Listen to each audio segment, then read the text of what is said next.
Hello दोस्तों, स्वागत है हमारे नए वीडियो में। आज की वीडियो में हम लोग एक रोमांटिक ड्रामा मूवी को एक्सप्लेन करने वाले हैं और इस मूवी का नाम है जेमा बोवरी, जिसे 2014 में रिलीज किया गया था। इस मूवी की कहानी में हम लोग एक ऐसे बूढ़े आदमी को देखेंगे जिसे जेमा नाम की एक लड़की से प्यार हो जाता है और वो उसके साथ इंटीमेट होना चाहता है, लेकिन वो जेमा को अपने दिल की फीलिंग्स कभी नहीं बता पाता है। वो बूढ़ा आदमी जेमा के साथ गपागप करने के लिए क्या क्या करता है, ये हम आगे इस वीडियो में देखेंगे। तो चलिए दोस्तों, इस मूवी को शुरू करते हैं। मूवी की शुरुआत में हम लोग मार्टिन नाम के एक आदमी को देखते हैं। वो फ्रांस के एक छोटे से गांव में रहता था। वो हमें अपनी स्टोरी खुद ही बता रहा होता है। वो कहता है वो 7 साल पहले पेरिस से यहाँ आया था। यहाँ पर उसके डैड एक बेकरी चलाया करते थे और वो अपने फादर के काम को आगे बढ़ाता है और अब वो अपनी वाइफ के साथ इस बेकरी को संभालता है। एक बार जब मार्टिन ब्रेड बना रहा होता है तब उसका ब्रेड जल जाता है। उसकी वाइफ जब उससे इस बारे में पूछती है तब वो बताता है वो चार्ली के बारे में सोच रहा था और वो कहता है भाई चार्ली सुसाइड न कर ले। उसकी वाइफ उसे समझाती है तुम्हें इन सब के बारे में नहीं सोचना चाहिए क्योंकि चार्ली ऐसा कुछ भी नहीं करने वाला है। इसके बाद मार्टिन चार्ली के घर पर जाता है। यहाँ पर चार्ली अपने वाइफ जेमा का सामान जला रहा होता है। जेमा का हस्बैंड उसका सामान क्यों जला रहा होता है ये हम आगे इस मूवी में जानेंगे। चार्ली जब यहाँ से चला जाता है तब वहाँ पे जेमा की डायरी मार्टिन को मिलती है। मार्टिन डायरी को छुपा कर अपने पास रखता है और वो घर जाकर उस डायरी को पढ़ने लगता है। दोस्तों, असल में ये इस मूवी की कहानी यहाँ से शुरू होती है। अच्छा, यहाँ से हम फ्लैशबैक में जाते हैं। इस मूवी में काफ़ी समय पहले का समय दिखाया जाता है जहाँ चार्ली और जेमा की शादी हो रही होती है और फिर ये दोनों इस छोटे से गाँव में रहने आते हैं। फिर जब मार्टिन अपने न्यू पड़ोसियों को देखता है तब वो वहाँ जाता है और ये लोग यहाँ खूब सारी बातें करते हैं। एक दिन चार्ली और जेमा मार्टिन की दुकान पर जाते हैं। यहाँ जेमा ब्रेड को टेस्ट करती है जो कि मार्टिन ने बनाए होते हैं। भाई मार्टिन भी उसकी खूबसूरती को देख रहा था और उसे देखकर उसकी तरफ अट्रैक्ट हो जाता है। इसके बाद सामने से जब मार्टिन अपने घर जा रहा होता है तब उसकी मुलाकात रास्ते में जेमा से होती है। यहाँ ये लोग रास्ते में बात करते हुए जा रहे थे। इसके बाद मार्टिन उसे गार्डन दिखाने के लिए ले जाता है। यहाँ पे फ्लावर्स देखकर जेमा बहुत खुश होती है। रात में चार्ली मार्टिन के पास आता है। चार्ली उसे कहता है उसके घर की बिजली चली गई है। इसके बाद मार्टिन उसके साथ उसके घर जाता है और वहाँ वो उसकी बिजली की प्रॉब्लम को ठीक कर देता है। तभी यहाँ पे मार्टिन की वाइफ भी आ जाती है। इसके बाद ये सब बैठकर ड्रिंक करते हैं। उसी टाइम हरामी मार्टिन जेमा को ही देख रहा था। अब यह काफ़ी दिन बीत जाते हैं। एक दिन जेमा मार्टिन की दुकान पर जाती है और वो उसके ब्रेड्स की तारीफ करती है। मार्टिन कहता है क्या तुम्हें जानना है कि मैं इन्हें कैसे बनाता हूँ? इस पर जेमा उसे हाँ कहती है। इसके बाद मार्टिन उसे पीछे वाले कमरे में ले जाता है जहाँ पर वो ब्रेड्स बनाया करता था। जब जेमा ब्रेड्स बना रही होती है तब मार्टिन उससे पूछता है तुम्हें इन्हें बनाने में कैसा लग रहा है? जेमा उसे कहती है मुझे इन्हें बनाने में बहुत मज़ा आ रहा है। मार्टिन इसी रूम में ब्रेड्स बनाया करता था, इसलिए उस रूम में बहुत गर्मी थी। गर्मी की वजह से जेमा अपना स्वेटर उतारती है। ये सब देखकर मार्टिन अपने गियर बदलने की सोचने लगता है और वो बस जेमा को ही देखे जा रहा था। मार्टिन अपने काम के बाद ज़्यादा टाइम फैमिली को ही देता है। एक बार जब वो अपने बेकरी जा रहा होता है तब उसे फिर से रास्ते में जेमा मिलती है। तब वो उसे कहता है तुम इतने दिनों से ब्रेड्स लेने क्यों नहीं आ रही हो? तब उस पर जेमा कहती है उसने कुछ दिनों से ब्रेड्स खाना बंद कर दिया है क्योंकि वो डाइटिंग पर है। फिर जेमा उसे गुड बाय कहती है और यहाँ से चली जाती है, लेकिन तभी उसके पीठ पर एक कीड़ा काट लेता है जिससे जेमा को बहुत दर्द होता है और वो चिल्लाकर मार्टिन को अपने पास बुलाती है और उसकी हेल्प करने के लिए बोलती है। मार्टिन उसकी हेल्प करने लगता है और वो उसके कपड़े को हटाकर उस कीड़े को ढूंढता है। मार्टिन जेमा से कहता है तुम्हें एक जहरीले कीड़े ने काट लिया है और इसका जहर चूस के बाहर निकालना होगा।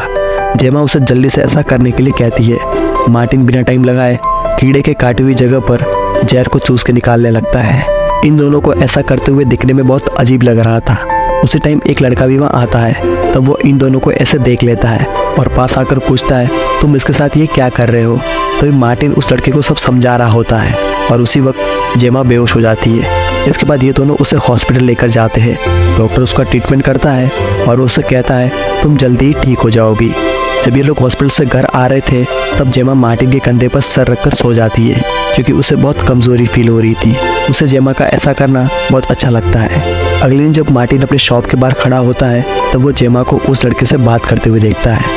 उन दोनों को बातें करता देख मार्टिन मन में सोचता है इन दोनों का अफेयर जल्दी शुरू हो जाएगा। फिर एक बार मार्टिन कहीं जा रहा था तब वो जेमा को देखता है जो कि एक गाड़ी में कहीं जा रही होती है। ये देख मार्टिन उस गाड़ी का पीछा करने लगता है। यहाँ पे जेमा उस लड़के के घर पे जा रही होती है और उस लड़के का नाम हर्फ है। या मार्टिन उन दोनों को साथ देखकर शॉक होता है। मार्टिन को पहले ऐसा लगता है जैसे जेमा हर्फ के साथ वाइन पीने के लिए गई होगी, क्योंकि हर्फ ने उसकी मदद की थी, लेकिन असल में जेमा हर्फ के पास अपनी बिल्ली खुदवाने के लिए गई थी। उस रात मार्टिन जेमा के घर पर डिनर करने के लिए आता है। तभी वो जेमा के गले पर लव बाइट देखता है। इस बाइट के निशान को देखकर मार्टिन समझ जाता है कि हर्फ ने जेमा के साथ प्रेम क्रिया की है। ये देखकर मार्टिन बहुत सैड होता है, क्योंकि वो जेमा को बहुत पसंद करता था। अगले दिन मार्टिन हर्फ के पास जाता है और वो उससे बात करता है। हर्फ उसे बताता है वो आजकल पढ़ाई में ज़्यादा ध्यान नहीं दे पा रहा है। तब मार्टिन उसे कहता है तुम्हें अपनी गर्लफ्रेंड को यहाँ बुला लेना चाहिए ताकि वो तुम्हारी पढ़ाई में मदद कर सके। थोड़ी देर बाद हर्फ जेमा को अपने घर बुलाता है। जब जेमा यहाँ आने वाली होती है तब मार्टिन कहीं पे छुप जाता है। जेमा जब यहाँ पहुँच जाती है तब वो अपनी बिल्ली की कुर्बानी इस भयंकर तरीके से करवाती है। अब ऐसा देखकर मार्टिन को पूरा यकीन हो जाता है कि इन दोनों का अफेयर चल रहा है। जेमा अक्सर हर्फ के घर जाया करती थी और ये दोनों यहाँ पे बहुत इंजॉय करते थे। ऐसे ही अब काफ़ी दिन बीत जाते हैं जब जेमा मार्टिन की बेकरी पे जाती है और वो यहाँ से ब्रेड्स खरीदती है, लेकिन वो कुछ ब्रेड्स यहाँ भूल जाती है। जब मार्टिन उसको देने के लिए उसके घर पे जाता है, वो जैसे ही उसके घर के पास पहुँचता है उसे कुछ आवाज़ सुनाई देती है। फिर वो वहीं पर छुप जाता है।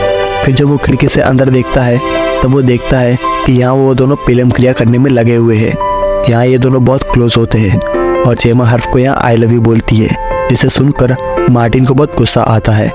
अगले दिन फिर से जेमा हर्फ के घर पे जाती है और ये दोनों ज़बरदस्त प्रेम क्रिया करते हैं। ये लोग यहाँ इतने खो जाते हैं कि इन लोगों से हर्फ के मॉम की एक कीमती मूर्ति टूट जाती है, जिसे देखकर जेमा कहती है वो अपने हस्बैंड से कहकर इस मूर्ति को ठीक करवा देगी। जाते हुए जेमा हर्फ को ये बोलती है हम दोनों को यहाँ से भागकर लंदन चले जाना चाहिए। इसके बाद हम लोग देखते हैं जेमा को एक लेटर मिलता है। उस लेटर को पढ़ने के बाद जेमा हर्फ से मिलने के लिए उसके घर पे जाने लगती है। इधर हर्फ की मॉम जब अपने घर पर आती है तब उन्हें उनकी कीमती मूर्ति नहीं मिलती है। तब हर्फ उन्हें कहता है मूर्ति में स्क्रैच आ गई थी, इसलिए मूर्ति को ठीक करने के लिए पास की दुकान में दिया है। फिर जेमा के पास हर्फ का मैसेज आता है जिसमें वो जेमा को ये लिखता है कि मैं तुम्हारे साथ लंदन नहीं आ सकता हूँ। ये सुनकर जेमा बहुत उदास हो जाती है। इसके बाद वो रोते हुए अपने घर पर चली जाती है। अब चार्ली को यहाँ जेमा पर शक होने लगता है, क्योंकि वो चार्ली पर ज़्यादा ध्यान नहीं दे रही थी। इस बात से चार्ली बहुत अपसेट होता है और वो नाराज़ होकर कुछ दिन के लिए लंदन चला जाता है। फिर कुछ दिन बाद जेमा को उसका एक्स बॉयफ्रेंड मिलने आता है और उसका नाम पैट्रिक था। कुछ देर बाद मार्टिन उन दोनों को सड़क पर किस करते हुए देख लेता है। या मार्टिन को ये समझ नहीं आ रहा था कि जेमा को चाहिए क्या। फिर नेक्स्ट डे पैट्रिक जेमा के घर पर आता है। जब ये दोनों बातें कर रहे होते हैं उसी टाइम चार्ली भी अपने घर वापस आ जाता है। जैसे ही वो घर के अंदर आता है वैसे ही वो भागते हुए घर के बाहर जाता है और वो मार्टिन से हेल्प मांगता है। इसके बाद जब मार्टिन चार्ली के घर में आता है तब वो जेमा को मरा हुआ देखता है। वो देखकर मार्टिन बहुत शॉक होता है। कुछ टाइम बाद पुलिस भी यहाँ आ जाती है और वो जेमा की बॉडी को पोस्टमार्टम के लिए ले जाती है। इसके बाद जब जेमा की पोस्टमार्टम रिपोर्ट आती है तब मार्टिन को ये बात पता चलती है कि जेमा की मौत उसके गले में ब्रेड फंसने से हुई थी। इसके बाद अगले दिन मार्टिन चार्ली को ये बात बताता है, लेकिन चार्ली उसे कहता है कि जेमा की मौत उसकी वजह से हुई है, क्योंकि जब वो घर पे गया था तब उसने पैट्रिक को जेमा के साथ पीछे से गपागप करते देखा था। ये देखकर चार्ली को ऐसा लगा कि वो उसके साथ ज़बरदस्ती कर रहा है, इसलिए वो चार्ली से लड़ने लगता है। चार्ली मार्टिन को ये सब बता रहा होता है तब पैट्रिक भी वहाँ आ जाता है और वो इन दोनों को बताता है उस टाइम जब हम दोनों अकेले थे तब जेमा ब्रेड खा रही थी और मैं उसके पीछे से उसे किस करने लगा था, जिस वजह से जेमा के गले में वो ब्रेड फंस गया। और मैं जब उस ब्रेड को निकालने की कोशिश कर रहा था तभी वहाँ पर चार्ली आ जाता है और इन दोनों के बीच कंफ्यूजन की वजह से लड़ाई होने लगती है। ये दोनों लोग आपस में लड़ने में इतना बिजी हो गए थे कि इन दोनों को जेमा का ज़रा भी ख्याल नहीं आया और यहीं पर जेमा की दम घुटने से मौत हो जाती है। यहीं पर इस मूवी के फ्लैशबैक की कहानी ख़त्म हो जाती है और यहाँ से हम प्रेजेंट टाइम में देखते हैं जब मार्टिन का बेटा उससे कहता है कि हमारे घर के पड़ोस में एक रशियन कपल रहने के लिए आया है। यह सुनकर मार्टिन उनके पास जाता है और यहीं पर यह मूवी ख़त्म हो जाती है। अगर आपको ये मूवी अच्छी लगी हो तो एक लाइक ज़रूर कर देना और ऐसे ही वीडियोस के लिए मेरे चैनल को सब्सक्राइब कर लेना। तो दोस्तों मिलते हैं हमारे नेक्स्ट वीडियो में। अगर ये मूवी आप लोगों को अच्छी लगे तो लाइक, शेयर एंड सब्सक्राइब करना मत भूलिए, ताकि इसी तरह की mystery thriller movie explanation video आप लोगों तक पहुंच सके।